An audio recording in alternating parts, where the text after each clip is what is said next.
Hello friends, welcome back to our channel. तो हम लोग डिस्कस कर रहे थे यूथ कंपटीशन बुक्स की, जो कि लेखपाल की ग्राम समाज एवं विकास की बुक है।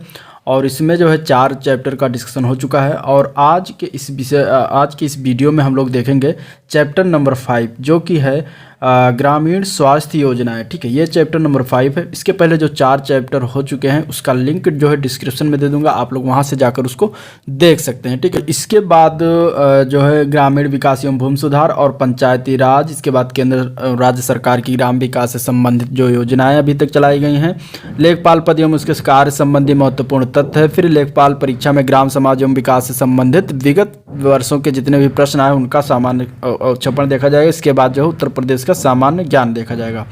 तो इस तरीके से इसमें टॉपिक बची हुई हैं, बाकी हो चुके हैं। तो आज हम इस वीडियो में डिस्कस करेंगे चैप्टर नंबर 5, जो कि ग्रामीण स्वास्थ्य योजनाओं से संबंधित है।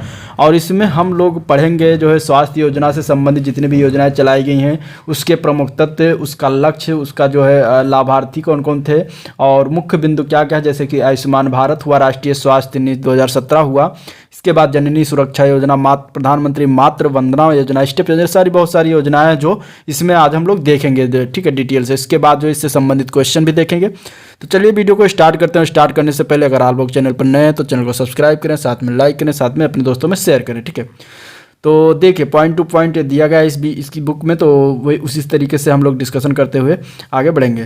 भारत में स्वास्थ्य संबंधी समस्याओं के निवारण हेतु जो है सरकारी स्वास्थ्य केंद्रों एवं निजी स्वास्थ्य केंद्रों पर पूरी निर्भरता है। ठीक है, जिसमें जो है निजी क्षेत्र का एक बड़ा योगदान होता है। और इस क्षेत्र में जो है सार्वजनिक निजी भागीदारी व्यवस्था का जो है समुचित विकास भी नहीं हुआ है।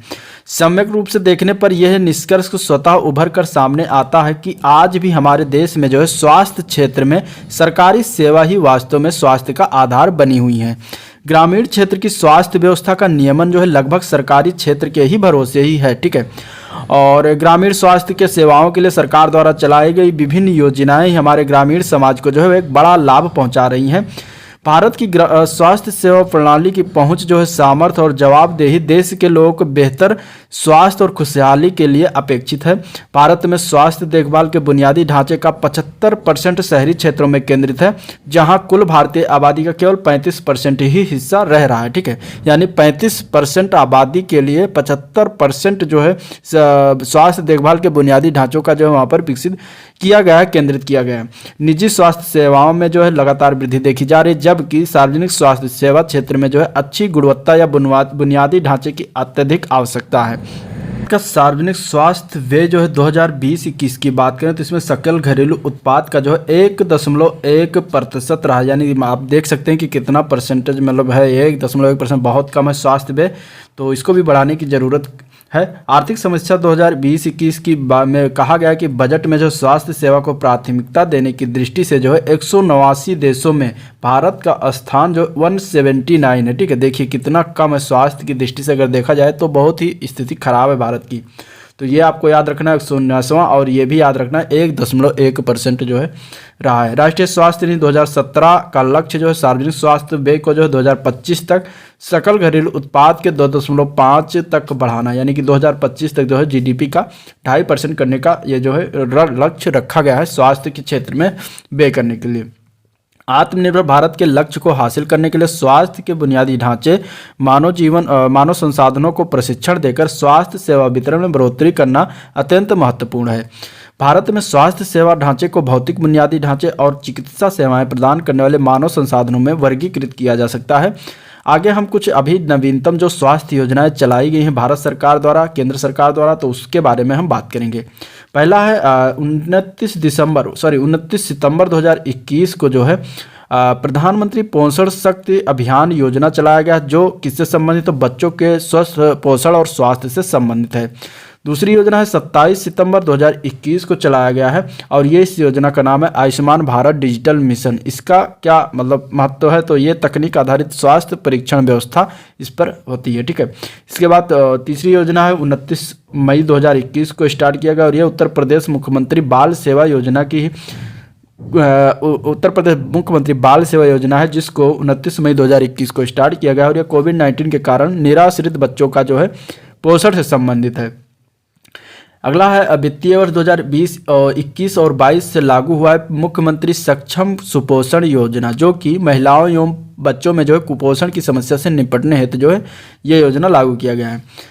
अगली योजना है 17 अप्रैल 2017 को चलाई गई एडवांस लाइफ सपोर्ट एम्बुलेंस सेवा, और इसका जो है उद्देश्य रहा है अत्याधुनिक उन्नत जीवन रक्षक प्रणालियों से सुसज्जित एम्बुलेंस सेवा, ये है। ठीक है, इसके बाद ये मुख्य रूप से योजना आती है 22 दिसंबर 2016 को जो है उत्तर प्रदेश वरिष्ठ नागरिक स्वास्थ्य बीमा योजना चलाया गया, जो कि 60 वर्ष से या अधिक उम्र के नागरिकों के उपचार हेतु ये जो चलाया गया है। तो ये कुछ इंपॉर्टेंट योजनाएं थी जो अभी नवीनतम स्वास्थ्य योजनाएं थी जो अभी नवीनतम स्टार्ट किया गया।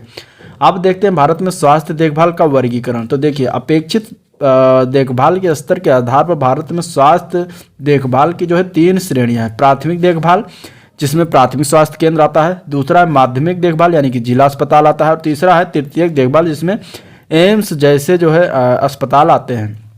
ग्रामीण क्षेत्र में स्वास्थ्य देखभाल का वर्गीकरण, ग्रामीण क्षेत्र में स्वास्थ्य देखभाल की प्रदान की जाने वाली आबादी और वहां प्रदत्त सेवाओं के आधार पर प्राथमिक स्वास्थ्य बुनियादी ढांचे की 3 श्रेणियां इसकी भी हैं।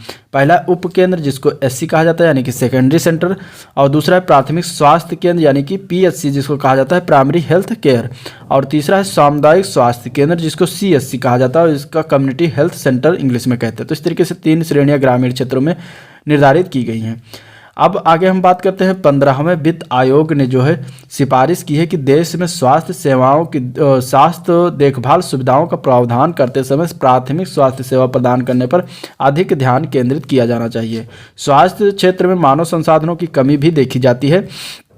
आर्थिक सर्वेक्षण 2020-21 के अनुसार जो है स्वास्थ्य कर्मियों की कुल घनत्व 23 प्रति 10,000 जनसंख्या पर है। ठीक है, यानी कि 10,000 जनसंख्या पर मात्र 23 स्वास्थ्य कर्मी नियुक्त हैं। जो विश्व स्वास्थ्य संगठन WHO द्वारा 2030 तक सतत विकास लक्ष्य यानी कि SDG प्राप्त करने के लिए प्रति 10,000 जनसंख्या पर जो है 44.5 स्वास्थ्य कर्मियों की तुलना में जो है बहुत कम है। तो इसमें भी काम करने की आवश्यकता है। WHO के मानकों के अनुसार प्रति 1,000 लोगों पर एक डॉक्टर और प्रति 300 लोगों पर एक नर्स की आवश्यकता है, लेकिन भारत में 2019 तक प्रति 1511 पर लोगों पर जो है एक डॉक्टर और प्रति 670 लोगों पर एक नर्स की उपलब्धता है। तो देख सकते हैं इसमें कितनी कमी है अपने भारत में। इसके बाद राष्ट्रीय स्वास्थ्य नीति 2017 के अनुसार देखा जाए तो प्रति 1,000 लोगों पर 2 बिस्तर उपलब्ध किए जाने की योजना है, जिसे 2025 तक बढ़ाकर 200 बिस्तरों वाले 3 से 5,000 अस्पताल बनाकर WHO के मानक यानी 2.9 बिस्तर प्रति 1,000 लोगों पर प्राप्त कर लिया जाएगा। तो इस तरीके से ये डाटा है, कुछ आपको याद रखना जरूरी है कि ये डाटा पूछा जा सकता है। अब देखते हैं आयुष्मान भारत, जो कि बहुत ही बड़ा स्वास्थ्य योजना है और इसको देखते हैं इसके बारे में। तो सितंबर 2021 में वर्चुअल माध्यम से प्रधानमंत्री श्री नरेंद्र मोदी ने आयुष्मान भारत यानी डिजिटल मिशन का शुभारंभ किया और धातव्य की 15 अगस्त 2020 को प्रधानमंत्री ने लाल किले से अपने संबोधन में आयुष्मान भारत डिजिटल मिशन की घोषणा की थी।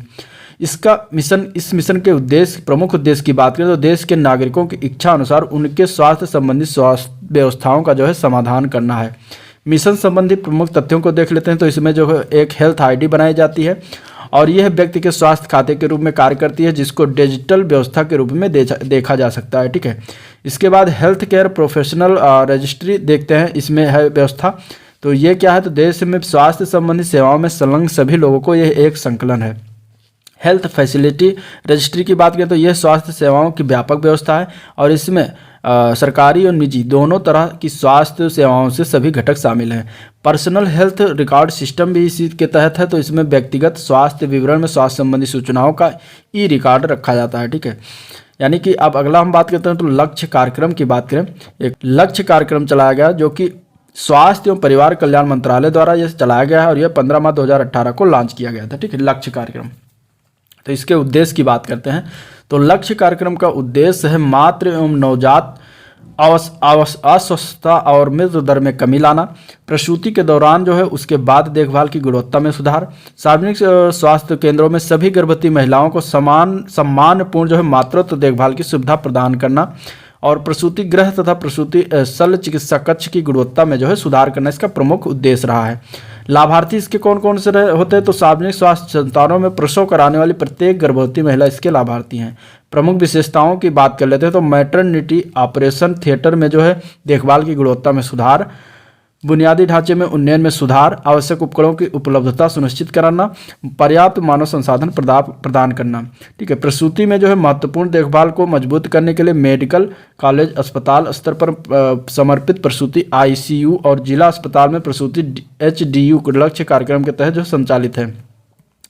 राष्ट्रीय स्वास्थ्य नीति 2017 के तहत जो है अगर देखा जाए ये लॉन्च किया गया 2017 में, तो 15 मार्च 2017 को केंद्रीय मंत्रिमंडल द्वारा अनुमोदित किया गया है। इसका लक्ष्य क्या है, तो विकास संबंधी सभी नीतियों में निवारक और तत्पर स्वास्थ्य सेवा नीति के जरिए श्रेष्ठतम स्वास्थ्य हासिल करना तथा किसी भी प्रकार की वित्तीय कठिनाई के बिना उच्च गुणवत्ता की वाली सेवाएं जो है प्रदान करना इसका प्रमुख लक्ष्य रहा है। मुख्य बिंदु की बात कर लेते हैं तो HIV और एड्स। ठीक है। इसमें अगर हम बात करते हैं तो इसमें आता है 2020 के वैश्विक लक्ष्य को हासिल करना, इसका मेन जो है मुख्य बिंदु रहा है। इसे जो है 90/90 के लक्ष्य भी कहा गया है। TB यानी कि तपेदिक नए बेलगम पॉजिटिव रोगियों में जो 85% से अधिक के सरल उपचार को प्राप्त करना और बनाए रखना तथा नए मामलों की घटनाओं को कम करना, जो कि एवं 2025 तक जो है TB को उन्मूलन करने का लक्ष्य रखा गया है।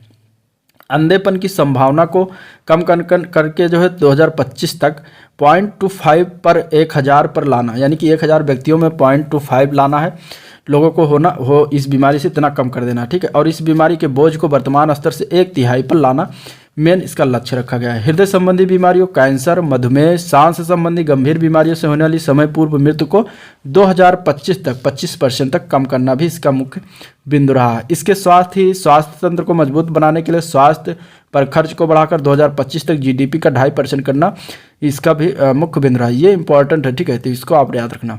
अभी कितना है, तो अभी 1.1% है GDP का। इसके अलावा निम्नलिखित लक्ष्यों को प्राप्त करने की अपेक्षा की गई है, जैसे कि जन्म के समय जीवन प्रत्याशा को 67.5 वर्ष से बढ़ाकर 2025 तक जो है 70 वर्ष करना भी रखा गया है। 2025 तक राष्ट्रीय और उपराष्ट्रीय स्तर पर जो है कुल प्रजनन दर को घटाकर 2.1 पर लाना भी इसका लक्ष्य रखा गया है।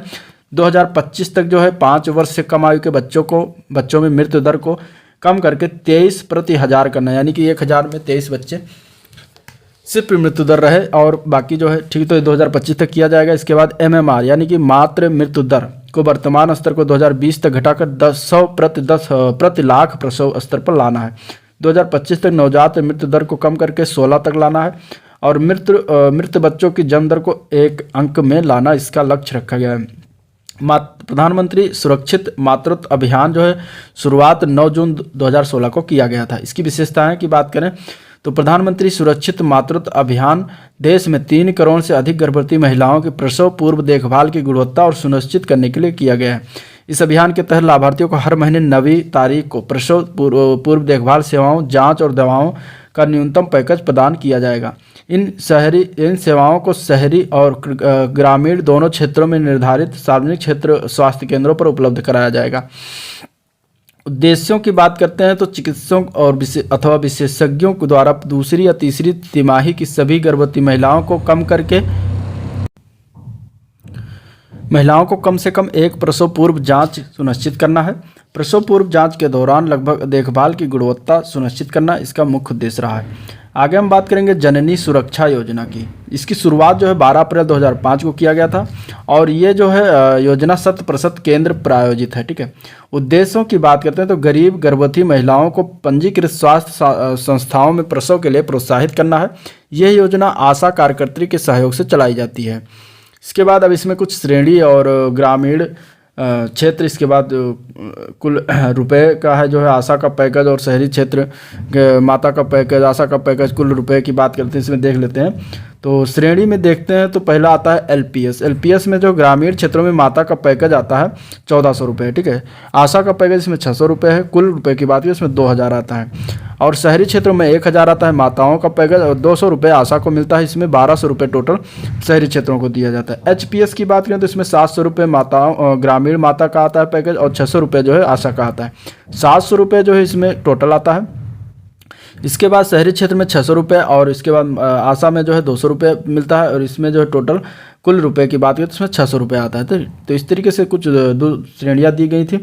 अब इस योजना के तहत बात करते हैं तो इसमें उत्तर प्रदेश, झारखंड, बिहार, उत्तराखंड, मध्य प्रदेश, छत्तीसगढ़, असम, राजस्थान, उड़ीसा, जम्मू कश्मीर आदि राज्यों को निम्न प्रदर्शन करने वाले राज्यों के रूप में नामित किया गया है तथा शेष राज्यों को उच्च प्रदर्शन करने वाले राज्यों को रूप में नामित किया गया है। इस योजना का लाभ केवल 2 बच्चों के जन्म तक ही प्राप्त किया जा सकता है।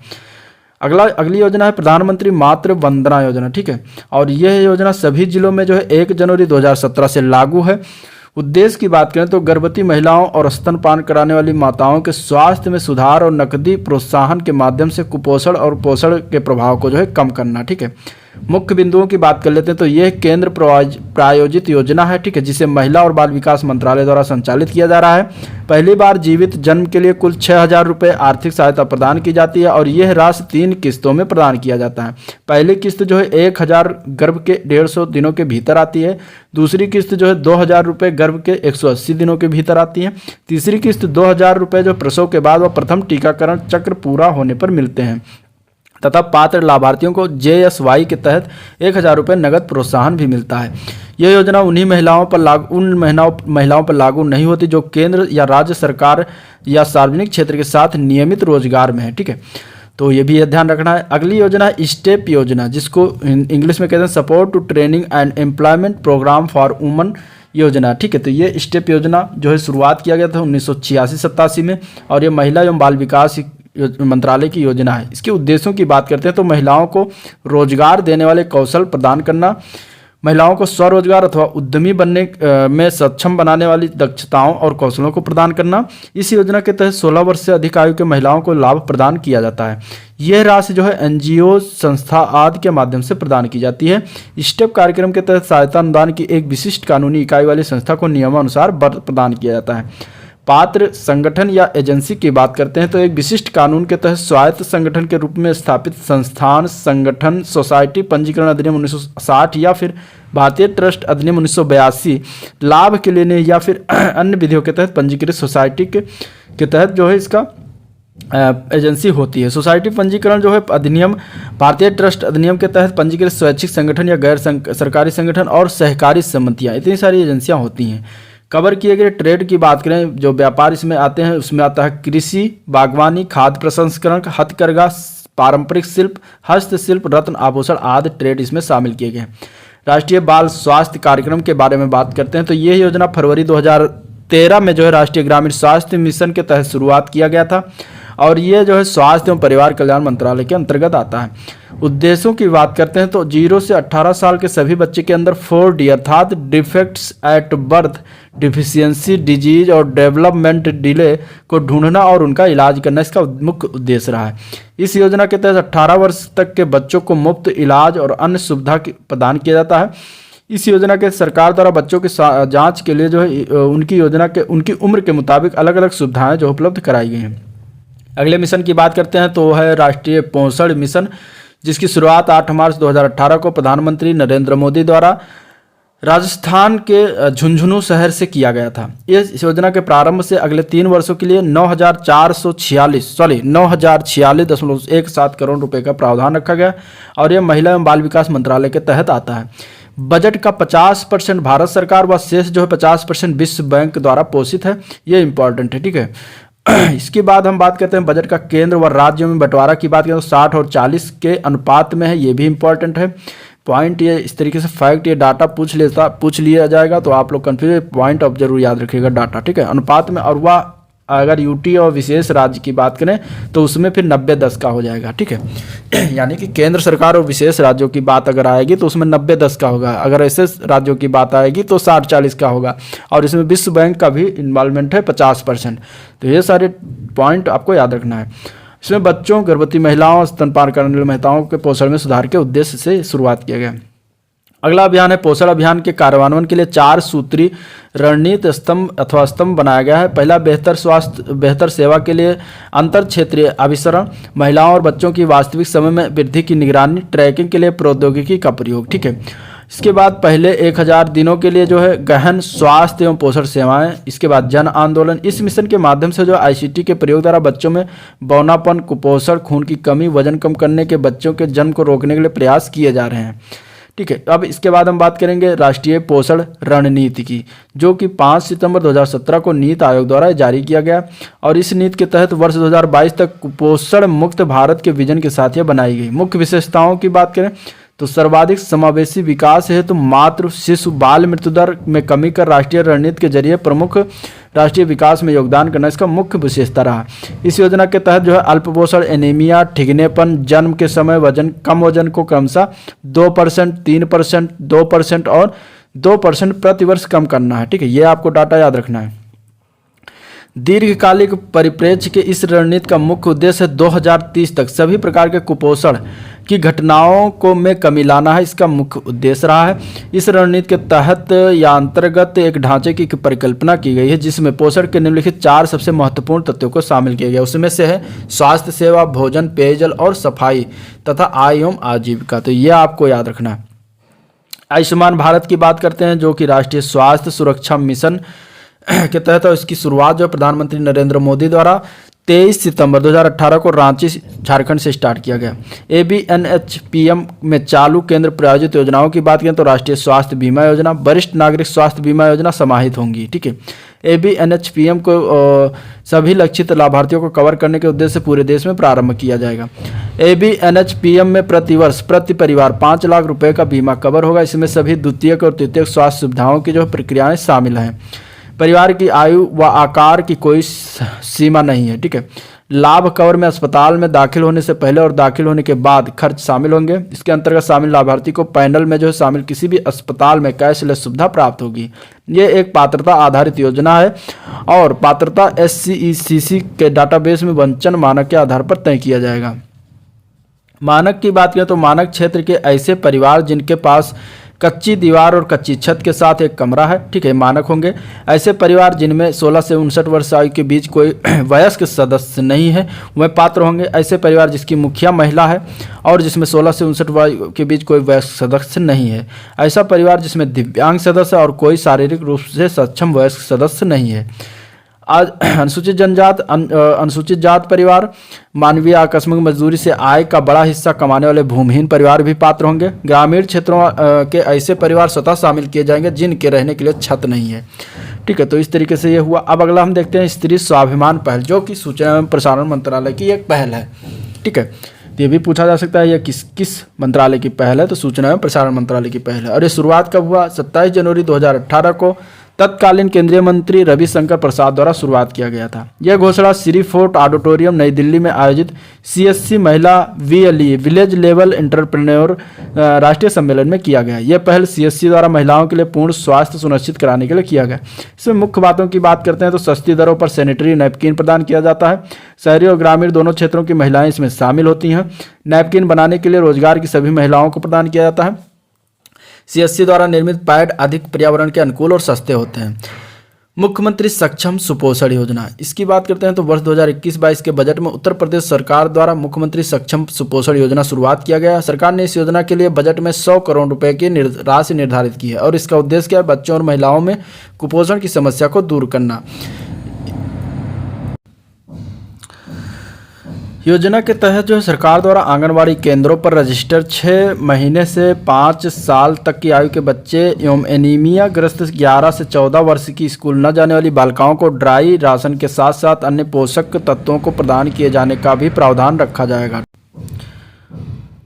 अब आगे हम देखेंगे मुख्यमंत्री कृषक दुर्घटना कल्याण योजना। उत्तर प्रदेश सरकार द्वारा शुरुआत किया गया है और ये 21 जनवरी 2020 से स्टार्ट किया गया था। यह योजना पूरी तरह से राज्य सरकार द्वारा वित्त पोषित है। बजट का 2021-22 में इसके लिए 600 करोड़ रुपए का जो है प्रावधान रखा गया है।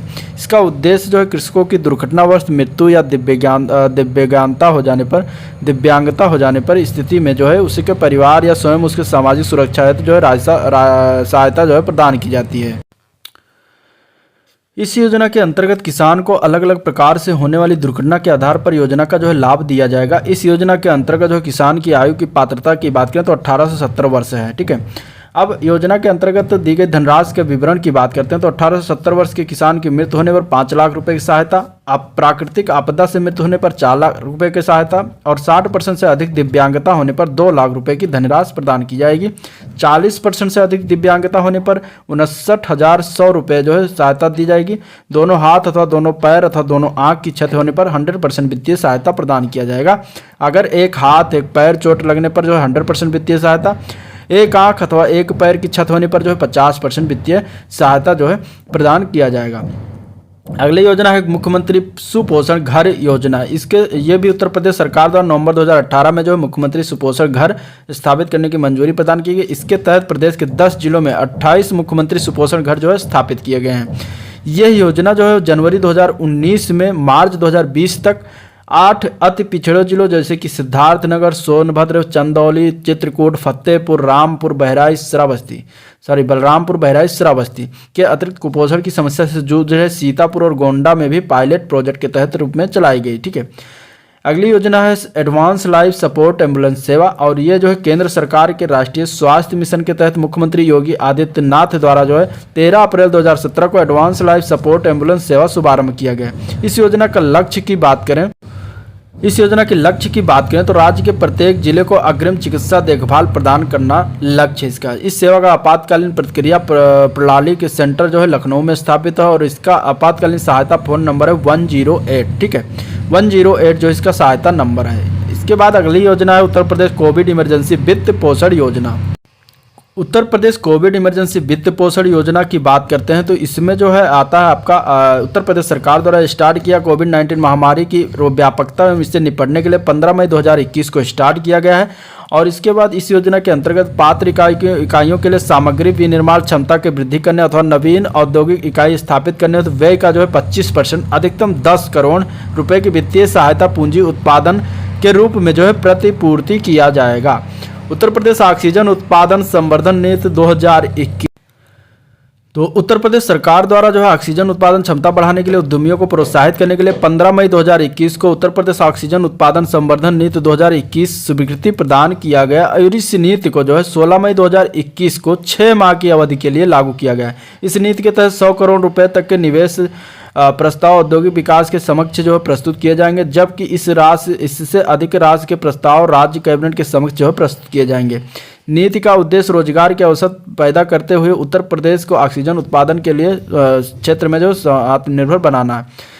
अगली योजना है राष्ट्रीय स्वास्थ्य बीमा योजना। ठीक है, ये जो है बीमा योजना श्रम एवं रोजगार मंत्रालय द्वारा भारत सरकार द्वारा गरीबी रेखा के नीचे रहने वाले परिवारों को स्वास्थ्य बीमा कवरेज प्रदान हेतु आरंभ की गई है।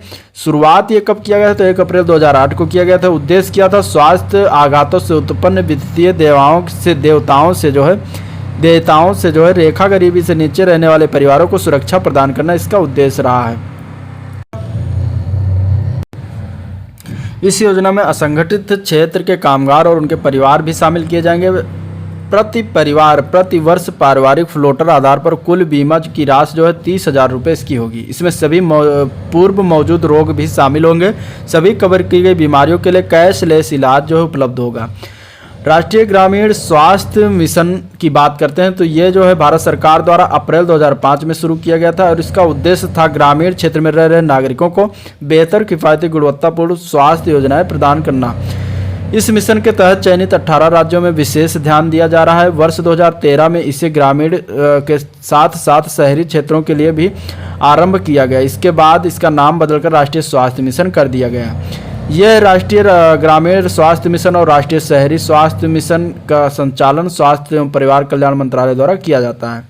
तो ये था इसका मेन पॉइंट स्वास्थ्य योजना से संबंधित। अब इसके हम अभ्यास प्रश्न की बात करते हैं। ठीक है, पहला क्वेश्चन है ग्रामीण स्वास्थ्य सेवा मुख्यतः किस पर निर्भर होता है? सरकारी अस्पताल, निजी अस्पताल, गृह वैद्य या इनमें से कोई नहीं? तो देखिए ग्रामीण स्वास्थ्य सेवा जो मुख्यतः सरकारी अस्पताल पर ही निर्भर है, तो इसका आंसर ए पार्ट सही हो जाएगा। ग्रामीण स्वास्थ्य सेवा में सबसे लाभप्रद इकाई क्या होती है? तो वो होता है सरकारी योजना। ठीक है, आंसर इसका बी पार्ट सही हो जाएगा। आयुष्मान भारत डिजिटल मिशन की योजना जो है नरेंद्र मोदी ने कब किया था, इसकी शुरुआत ये पूछा गया है। तो ये शुरुआत हुआ था 15 अगस्त, घोषणा इसका कब किया गया तो 15 अगस्त 2020 को इसकी घोषणा की गई थी। ठीक है, प्रधानमंत्री G1 योजना की शुरुआत कब की गई थी? तो चार का क्वेश्चन नंबर 4 है। प्रधानमंत्री G1 योजना की शुरुआत जो है वो 28 फरवरी 2019 को किया गया था, ठीक है। इसके बाद आयुष्मान भारत राष्ट्रीय स्वास्थ्य संरक्षण योजना को कब अनुमोदित किया गया? तो ये अनुमोदित किया गया था 21 मार्च 2018 को। इसके बाद माँ कार्यक्रम, माँ मीन्स मदर एब्सोल्यूट अफेक्शन, निम्नलिखित में से किस मंत्रालय द्वारा अगस्त 2016 में प्रारंभ किया गया? तो ये जो है स्वास्थ्य एवं परिवार कल्याण मंत्रालय द्वारा शुरुआत किया गया था, तो आंसर इसका बी पार्ट से हो जाएगा। अगला क्वेश्चन है, अक्टूबर 2021 के टीके जो है मॉस्क्यूरिक्स को WHO द्वारा अनुमोदित किया गया है और यह किस बीमारी के इलाज में सहायक होगा? तो ये जो है सहायक होगा वो मलेरिया का ये टीका है, आंसर इसका ए पार्ट से हो जाएगा मलेरिया, ठीक है। नेक्स्ट क्वेश्चन है क्वेश्चन नंबर 8, आयुष्मान भारत प्रधानमंत्री जन आरोग्य योजना का शुभारंभ 23 सितंबर 2018 को किस राज्य से किया गया? ठीक है, तो ये झारखंड के रांची शहर से किया गया था, तो आंसर इसका ए पार्ट से ही हो जाएगा। अगला क्वेश्चन है क्वेश्चन नंबर 9 है, भारत प्रधानमंत्री जन आरोग्य योजना के तहत द्वितीयक और तृतीयक स्वास्थ्य देखभाल है तो प्रत्येक परिवार को कितने रुपए तक की चिकित्सा सुविधा प्रदान करने का प्रावधान है? तो ये जो है 5 लाख रुपए का प्रावधान है, तो आंसर इसका ए पार्ट से हो जाएगा 5 लाख। क्वेश्चन नंबर 10 है, खुद को कोरोना से संक्रमण से मुक्त रखने के लिए ऑपरेशन नमस्ते अभियान निम्नलिखित किसके द्वारा प्रारंभ किया गया था? तो ये भारतीय सेना द्वारा प्रारंभ किया गया था, आंसर इसका ए पार्ट से ही हो जाएगा। क्वेश्चन नंबर 11 है, भारत विदेशों में फंसे 14,008 से भारतीय नागरिकों को घर लाने के लिए कौन सा अभियान जो है स्टार्ट किया गया था, चलाया गया था? तो वो चलाया गया था वंदे भारत मिशन, तो आंसर इसका ए पार्ट से हो जाएगा Vande Bharat mission. Question number 12 है, मिशन सागर संबंधित है, किससे संबंधित है? तो ये मालदीव, सेशल्स, मेडागास्कर देशों को मदद करने से संबंधित है, ठीक है, आंसर ए पार्ट से हो जाएगा। क्वेश्चन नंबर 13 है, कोविड-19 से बचाव के लिए भारत ने किस अभियान अथवा मिशन के तहत मालदीव को 6.2 टन आवश्यक सामग्री और दवाइयां भेजी थी? तो ये ऑपरेशन संजीवनी के तहत भेजा गया था, ठीक है। क्वेश्चन नंबर 14 है, कोविड-19 के अधिक प्रभावित इलाकों को पूरी तरह सील करने है तो ऑपरेशन सील्ड अभियान जो है किस राज्य या केंद्र शासित प्रदेश ने प्रारंभ किया था? तो ये प्रारंभ किया गया था दिल्ली द्वारा, ठीक है, तो आंसर इसका ए पार्ट से हो जाएगा दिल्ली। अगला क्वेश्चन है क्वेश्चन नंबर 15 है, कोविड-19 से बचाव के लिए ब्रेक द चेन अभियान जो है निम्नलिखित में से किस राज्य द्वारा प्रारंभ किया गया था? तो ये प्रारंभ किया गया था केरल सरकार द्वारा, केरल राज्य द्वारा, तो आंसर इसका बी पार्ट से ही हो जाएगा। अगला क्वेश्चन है, कोरोना कवच ऐप किस मंत्रालय द्वारा जारी किया गया? तो ये जारी किया गया था कोरोना कवच ऐप जो है इलेक्ट्रॉनिक्स एवं प्रौद्योगिकी मंत्रालय, तो आंसर इसका सी पार्ट से हो जाएगा। नेक्स्ट क्वेश्चन है क्वेश्चन नंबर 17, कोविड-19 संक्रमण के दौरान नाडी ऐप जो है किस राज्य या केंद्र शासित प्रदेश ने लॉन्च किया था? तो ये लॉन्च किया था पुदुचेरी, आंसर इसका डी पार्ट से हो जाएगा पुदुचेरी, ठीक है। क्वेश्चन नंबर 18 है, कोविड-19 संक्रमण के दौरान कोविड केयर ऐप निम्नलिखित में से किस राज्य ने लॉन्च किया? तो ये लॉन्च किया गया था जो है अरुणाचल प्रदेश सरकार द्वारा, तो आंसर इसका बी पार्ट से होगा, अरुणाचल प्रदेश सरकार ने कोविड केयर ऐप लॉन्च किया था, ठीक है। क्वेश्चन नंबर 19 है, कोविड-19 संक्रमण के दौरान निम्नलिखित में से किस राज्य ने एन कोविड-19 ऐप लॉन्च किया था? तो ये जो है लॉन्च किया गया था नागालैंड राज्य द्वारा, तो आंसर इसका बी ए पार्ट से हो जाएगा। देखिए इंपॉर्टेंट सारे क्वेश्चन क्योंकि सब कोविड-19 और रिसेंटली वाले जितने भी हैं स्वास्थ्य से संबंधित वो सारे इसमें दिए गए हैं, ठीक है, तो बहुत ही इंपॉर्टेंट ये टॉपिक है, बहुत ही इंपॉर्टेंट ये क्वेश्चन है, ठीक है, तो इसको पूरा देखिए। अगला क्वेश्चन है क्वेश्चन नंबर 20, निम्नलिखित प्रधानमंत्री नरेंद्र मोदी ने आयुष्मान भारत डिजिटल भारत मिशन को शुरुआत कब किया? ठीक है, तो आयुष्मान भारत डिजिटल मिशन की शुरुआत हुई थी ए पार्ट 27 सितंबर 2021 को, ठीक है। अगला क्वेश्चन है, आयुष्मान भारत डिजिटल मिशन के तहत दिया जाने वाला स्वास्थ्य खाता नंबर और हेल्थ कार्ड कितने अंक का होगा? ये इंपॉर्टेंट क्वेश्चन है, ठीक है, तो इसका आंसर सही हो जाएगा 14 अंक, ठीक है, आंसर इसका सी पार्ट सही हो जाएगा 14 अंक का होगा। अगला क्वेश्चन है, भारतीय मूल के किस वैज्ञानिक को मॉडर्नी की कोविड-19 वैक्सीन के आविष्कारक के रूप में प्राथमिक योगदानकर्ता के रूप में नामित किया गया है? तो ये नामित किया गया मिहिर मेटकर को, ठीक है, आंसर इसका ए पार्ट से हो जाएगा मिहिर मेटकर। अगला क्वेश्चन है क्वेश्चन नंबर 23, जून 2021 में कोविड-19 महामारी के खिलाफ भारतीय अर्थव्यवस्था को समर्थन देने के लिए कितने रुपए के प्रोत्साहन पैकेज की घोषणा की गई है? तो ये घोषणा जो किया गया है ये पहला ए पार्ट से हो जाएगा 6,28,993 करोड़ रुपए की घोषणा किया गया है, ठीक है, 6,28,993 करोड़। अगला क्वेश्चन है, भारत की वित्त मंत्री निर्मला सीतारमण द्वारा कोविड-19 से प्रभावित क्षेत्रों के लिए जून 2021 में ऋण गारंटी योजना की शुरुआत की गई, घोषणा की गई। इस योजना के लिए आवंटित राशि कितनी थी? तो इस योजना के लिए आवंटित राशि जो थी वो थे 1 लाख करोड़ रुपए, तो आंसर इसका ए पार्ट से हो जाएगा 1 लाख करोड़। क्वेश्चन 25 है 2021-22 वित्तीय वर्ष कृषि क्रेडिट लक्ष्य को बढ़ाकर कितना कर दिया गया है। ठीक है, तो ये किया गया है 16.5 लाख करोड़। तो आंसर इसका बी पार्ट से हो जाएगा 16.5 लाख करोड़। लास्ट क्वेश्चन है इस चैप्टर का 15वें वित्त आयोग द्वारा प्रस्तुत रिपोर्ट का शीर्षक क्या था। ठीक है, तो ये शीर्षक जो बना था कोविड के दौरान वित्त आयोग, तो आंसर इसका ए पार्ट से हो जाएगा। ठीक है, इंपॉर्टेंट है। और इस तरीके से ये चैप्टर नंबर 5 जो है समाप्त हो। अगर वीडियो पसंद आए तो लाइक करिएगा अगर आया हो तो। ठीक है, चैनल को भी सब्सक्राइब कर लीजिएगा, साथ में अपने दोस्तों में शेयर भी कर दिएगा और अपना फीडबैक जो है कमेंट करके बता सकते हैं।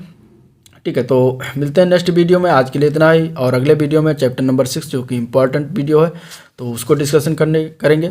और जितना भी आप इसके पहले का चैप्टर जो भी पहला, दूसरा, तीसरा और चौथा, ये चारों चैप्टर का लिंक डिस्क्रिप्शन में दे दूँगा, आप लोग वहाँ से उसको भी देख सकते हैं। ठीक है, तो मिलिए नेक्स्ट दिन, तब तक के लिए थैंक यू।